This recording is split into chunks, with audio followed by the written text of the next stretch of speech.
Ito yung update ng itinanim ko na red palm tree. Makikita yung mga kabayan, simula sa buto, ito malago-lago na yung kanyang puno. At ito makikita nyo, pula yung kanyang mga tangkay. At ngayon, yung ating gagawin mga kabayan, kaya ating itatransfer dito sa mas malaki at mas magandang pot para maganda natin palagay sa harapan ng ating terrace. At itong halamang ito kasama na rin sa Lucky Plant ngayong year 2024. So atin nasisimulan mga kabayan ang paglilipat dito sa ibang pot. O sige, atin ang kukuhanin mga kabayan. Kanya lamang ang pag-repat para hindi sayang yung ating polybag. Matatanim uli natin ng bago.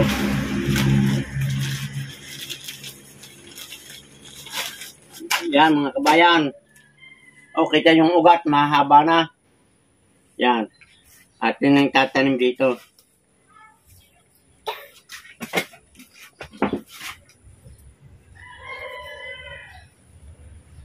At ito ay mabilis na lalaki dahil mas malaki at malalim yung kanyang bagong pot.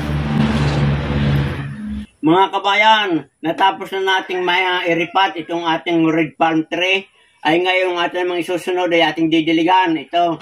At ang ating ginamit na pandilig itong tubig ulan para wala siyang chlorine.